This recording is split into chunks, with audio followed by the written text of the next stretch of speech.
ప్రత్యేకమైన ఇండ్లు ఇవ్వడం జరిగింది. ఎందుకంటే ఈ ప్రభుత్వమే పేదలది, ఈ ప్రభుత్వమే లంబడోళ్ళది, ఈ ప్రభుత్వమే ఆదివాసీలది.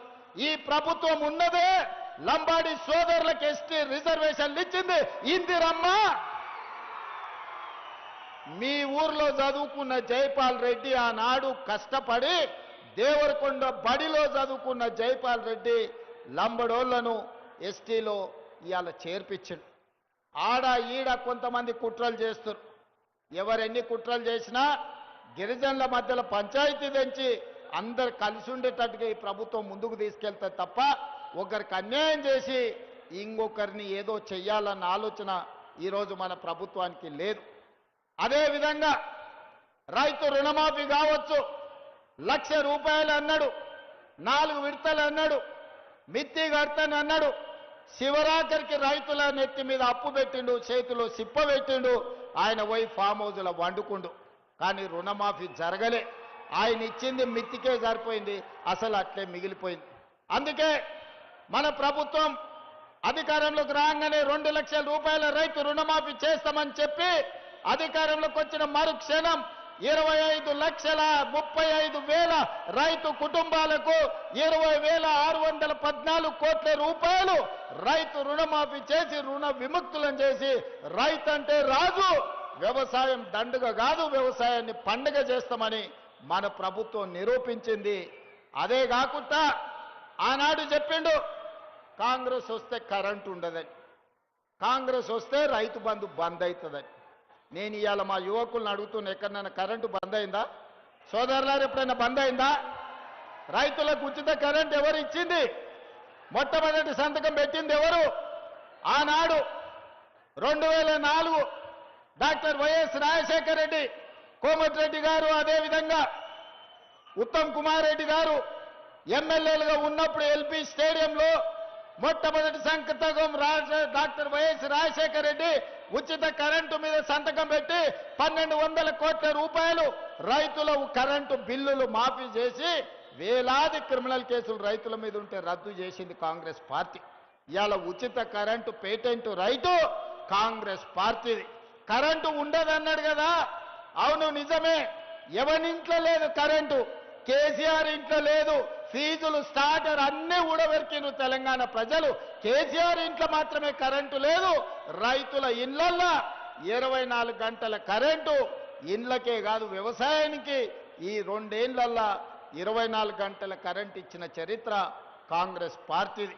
ఆయన ఇంట్లో కరెంటు పోతే వెనకటికి ఎవడో అన్నాడంట, నేను లేస్తేనే ఊరికి తెల్లారినట్టని. అయ్యా నువ్వు వండుకోలే ఉండి ఊరికి తెల్లారాల్సిన పని లేదు. ఊరు ఎట్లా తెల్లారాలనో, ఊర్లను ఎట్లా అభివృద్ధి చేయాలనో మాకు తెలుసు. నిన్న సర్పంచులతో కూర్చున్నాడు, మనకు మంచి రోజులు వస్తాయని. 2 సర్పంచులను పిలుచుకున్నాడు, 4 వార్డు మెంబర్లను పిలుచుకున్నాడు. నిజంగానే ఆయన పరిస్థితి చూస్తే దీనావస్థ. పాపం ఒకప్పుడు బాగానే బతికినోడు. ఎట్లుండే ఒకప్పుడు ఎంపీలు మంత్రులు మహమూద్ అలీ పోతే, ఈటల రాజేందర్ పోతే మంత్రులను కూడా గేట్ కాడు ఉన్న హోంగార్డులు మెడల మీద కొట్టి బయటికి పంపించారు. మంత్రులు పోతే కూడా కలిసేటోడు కాదు కేసీఆర్. నిన్న చూస్తే సర్పంచ్ను 4 వార్డు మెంబర్లను కూర్చొని, అయ్యా బిడ్డ మనకు మంచి రోజులు వస్తాయని. ఆయనను చూస్తే నాకు సామెత గుర్తొచ్చింది, మూలుగుడేమో మున్పటోలేనేమో మందేమో ఎప్పటోలేనే అని.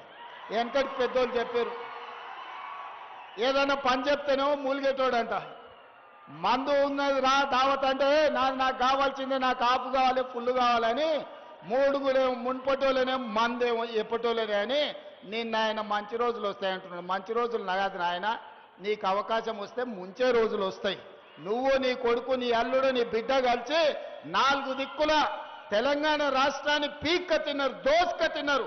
ఇంకా కూడా మీ ఆకలి తీరలేదా?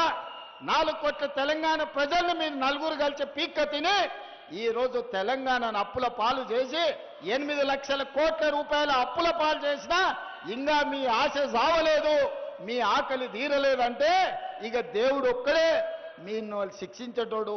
ప్రజలు శిక్షించారు. ఆలోచన చేయండి చంద్రశేఖరరావు గారు. అసెంబ్లీ ఎన్నికలప్పుడు నీ అధికారం పోగొట్టారు, పార్లమెంటు ఎన్నికలప్పుడు నీకు గుండు సున్నా ఇచ్చారు, ఎమ్మెల్సీ ఎన్నికలప్పుడు నీకు నిలబడడానికి అభ్యర్థి దొరకలే.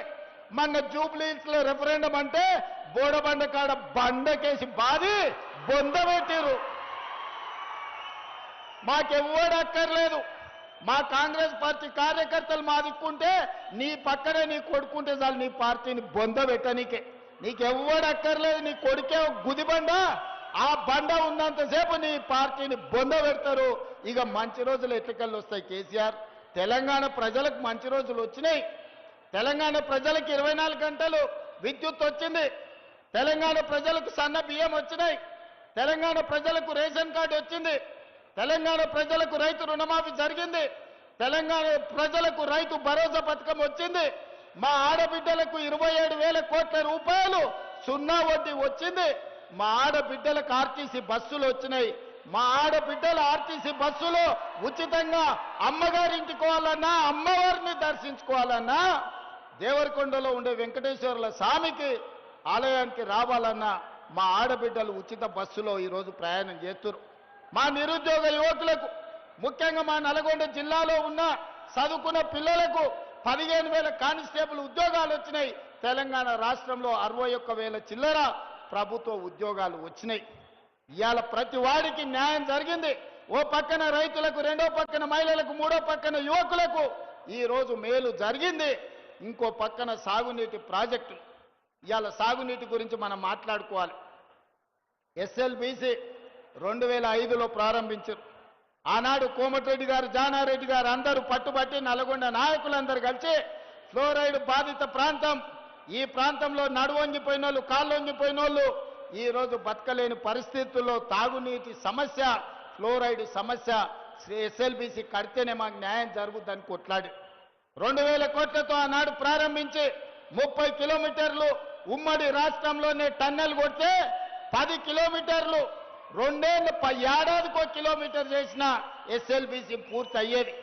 పగబట్టి పట్టుబట్టి ఎస్ఎల్బీసీని పడావు పెట్టి 3,40,000 ఎకరాల భూమికి తాగునీరు, సాగునీరు అందించే ఎస్ఎల్బీసీని నల్లగొండ ప్రజల మీద కక్ష గట్టి పడావు పెట్టిండు.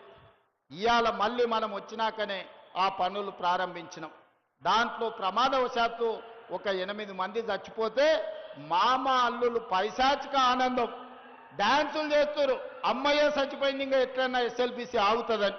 నేను చెప్పదలుచుకున్నా హరీష్ రావు గారికి, చంద్రశేఖర్ రావు గారికి, అక్కడున్న కార్మికులే కాదు, మీరందరూ పోయి నాగార్జున సాగర్లను లేకపోతే శ్రీశైలంలో బండ కట్టుకొని దుంకినా మీ శవాలను ఎత్తిస్తాం తప్ప ఎస్ఎల్బీసీ పూర్తి చేస్తాం. ఎస్ఎల్బీసీ కాదు, ఈ ప్రాంతానికి రావాల్సిన డిండి ప్రాజెక్టు ఆనాడు మంజూరైతే ఈనాటి వరకు పడావు పెట్టారు. డిండి ప్రాజెక్టును పూర్తి చేయించే బాధ్యత పెద్దలు ఉత్తమ్ కుమార్ రెడ్డి గారు తీసుకున్నారు. మీ ప్రాంతానికి ఎస్ఎల్బీసీ డిండి ప్రాజెక్టులను ఈ హయాంలోనే పూర్తి చేసి మళ్ళసారి 1,00,000 మెజార్టీతోని దేవరకొండలో కాంగ్రెస్ పార్టీని గెలిపించేటట్టు మీ అభివృద్ధి పనులు చేస్తాం. ఇవాళ పెళ్లిపాక కావచ్చు, చాలా రిజర్వాయర్లు మా పెద్దలు ఉత్తమ్ కుమార్ రెడ్డి గారు లిస్ట్ ఇచ్చారు. మళ్ళా వాటన్నిటిని చెప్తా. సాగునీటి ప్రాజెక్టు మంత్రే మీ నల్లగొండ బిడ్డ, దేవరకొండ మనవడు. ఉత్తమ్ కుమార్ రెడ్డి అమ్మమ్మ గారు ఊరే దేవరకొండ. ఇక మీ మనవడే మంత్రిగా ఉన్నప్పుడు మీ పైసలకేం కొదువయా? మీ పైసలు, మీ బిల్లులు నీళ్లు వారినట్టు నిధులు వారిచ్చి దేవరకొండ ప్రాంతాన్ని అభివృద్ధి చేయించే బాధ్యత మేమందరం తీసుకుంటాం. పెద్దలు సుఖేందర్ రెడ్డి గారు ఈ ప్రాంతం వాడు, ఈడు ఒకప్పుడు జడ్పీటీసీగా పనిచేసిండు. జయపాల్ రెడ్డి గారికి బంధువు నాతో పాటు. జయపాల్ రెడ్డి గారు ఇక్కడ చదువుకొని దేవరకొండ గవర్నమెంట్ బడి నుంచి ఉత్తమ పార్లమెంటేరియన్ ఢిల్లీ వరకు ఎదిగి మీ పేరు ప్రఖ్యాతులు తెలంగాణ ప్రాంతానికి గొప్ప చరిత్ర సృష్టించండు. మరి ఆయన గౌరవార్థంగా ఆయన చదువుకున్న స్కూల్, పాఠశాల, కళాశాల వరకు ఎన్ని నిధులు కావాలనో బాలు నాయక్ 5 కోట్లు అన్నాడు. 5 కాదు 6 కోట్ల రూపాయలు ఇస్తా జైపాల్ రెడ్డి గారు చదువు చెప్పిన దేవరకొండకు చదువుకోవడానికి అవసరమైన నిధులు ఇచ్చే బాధ్యత నాది, సుఖేందర్ రెడ్డి గారిదని నేను ఈ సందర్భంగా తెలియజేస్తున్నా. అదేవిధంగా వెంకటేశ్వర స్వామి దేవాలయం గురించి ఆ గతంలో కొన్ని ఇచ్చినాం. మిగతా నిధులు కూడా వచ్చే ఫైనాన్షియల్ ఇయర్లో ఆ మందిరాన్ని పూర్తి చేయడానికి అవసరమైన నిధులు ఇచ్చి ఆదుకునే బాధ్యత